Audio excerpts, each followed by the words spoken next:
Kami ingatkan kepada semua bahwa pandanglah,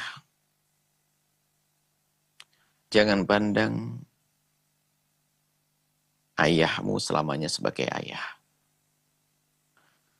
Dan jangan pandang ibumu selamanya sebagai ibu saja.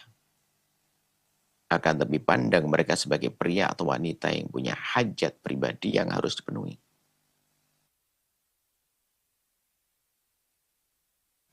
Jangan pandang anak selamanya sebagai anak saja. Kita harus sudah bisa memandang anak kita sebagai laki-laki dewasa, wanita dewasa.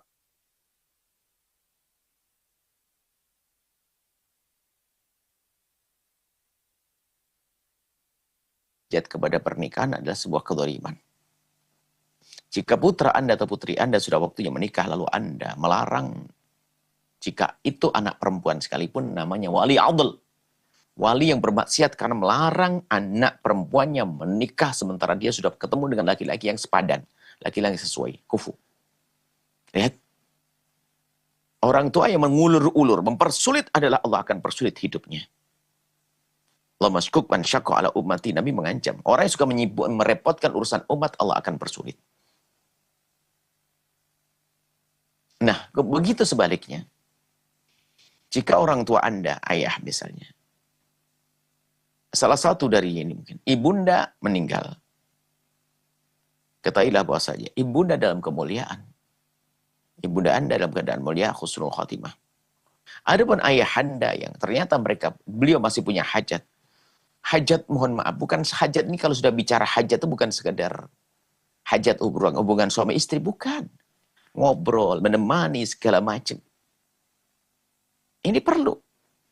Yang tidak bisa dilakukan oleh seorang anak, mohon maaf. Anda tidak akan mampu merawat ayah Anda selamanya. Tidak ada yang sempurna, tidak ada akan mampu Anda merawat ayah Anda. Ternyata pada akhirnya Anda perlu kepada orang yang bisa merawat ayah Anda, yaitu istrinya. Kalau ibunda meninggal, ayah punya hajat meninggal, nikahkan. Sehingga di dalam Islam, bukan merebut hartanya. Bahkan kalau seandainya ayahnya fakir, wajib bagi anak membiayai. Agar sang ayah punya istri, demi apa yuk? Ya, demi kehidupannya. Karena Anda bekerja dengan kesibukan Anda. Anda kalau wanita punya suami. Anda suami punya keluarga. Tidak mungkin setiap saat Anda dengan ayah Anda. Dan ada saat-saat yang tidak nyaman seorang ayah dengan anaknya, mohon maaf, di saat urusan buka aurat, rapi-rapi dan sebagainya. Tapi kalau dengan istrinya nyaman. Begitu sebaliknya seorang ibunda. Jika ada di antara Anda punya ibunda yang punya hajat, ayahnya sudah tidak ada. Baik itu bercerai atau meninggal dunia. Lalu sang ibunda menghendaki punya hajat kepada seorang pria, maka seorang anak yang menghalanginya. Ingat. Jangan pandang ibundamu selamanya sebagai ibunda, tapi pandang sebagai wanita yang punya hajat pribadi harus dipenuhi. Maka kalau Anda ingin berbakti, membantu memenuhi dengan cara tadi. Kalau memang ibundanya tidak punya bekal atau dan sebagainya, kita bisa mencari suami yang bisa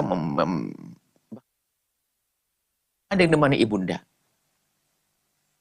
Ibaratnya menemani ibunda di saat Anda bekerja, melayani,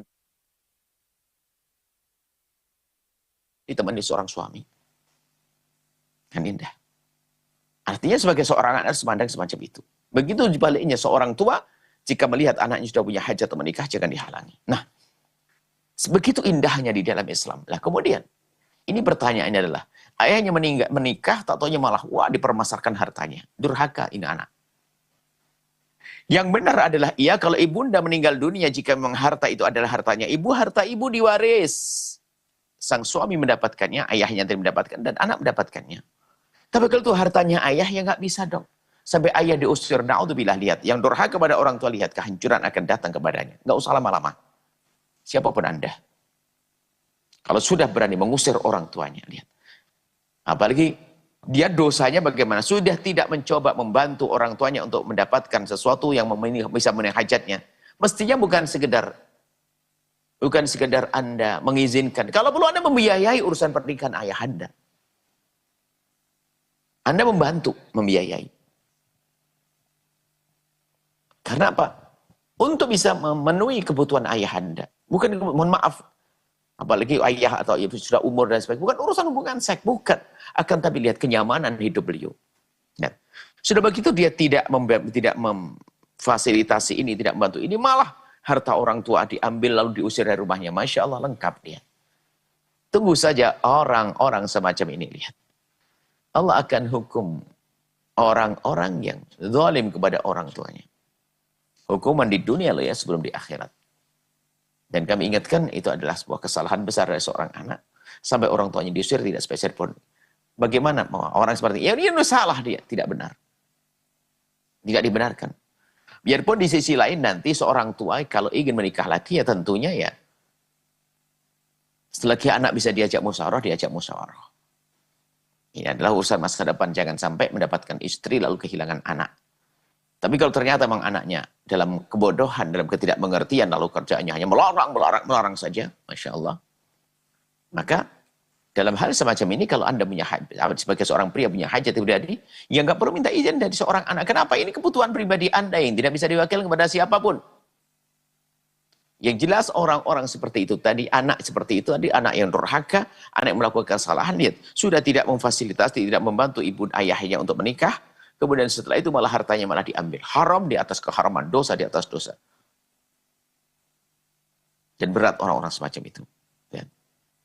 Berat menjalani hidup. Hidup kok beda dengan orang tua. Hidup melanggar orang tua. Hidup Masya Allah nyakiti orang tua. Ya. Nanti akan Allah kirim orang-orang yang berbuat zalim kepadanya. Bahkan bisa saja yang berbuat kasar melakukan kezaliman adalah sama anaknya sendiri. Atau mungkin pasangannya, atau yang keluarganya. Masya Allah. Kul dambin yu'akhirullah uqubatahu yaumil qiyamah illa uququl walidaini fa innallaha yu'ajjilu fid dunya qabla mamati. Semua dosa akan ditunda nanti di akhirat hukumannya. Kecuali durhaka, menyakiti orang tua akan Allah bayar kontan. Beri kontan di dunia sebelum di akhirat. Na'udzubillah. Maka kembalilah wahai anak. Jangan zalim pada ibundamu dan ayahandamu. Ingat hitunganmu dengan Allah Jalla Jalaluhu. Wallahu a'lam bishawab. Setelah Anda menyaksikan video ini, jangan lupa berselawat kepada baginda Nabi Muhammad sallallahu alaihi wa alihi wa sahbihi wasallam.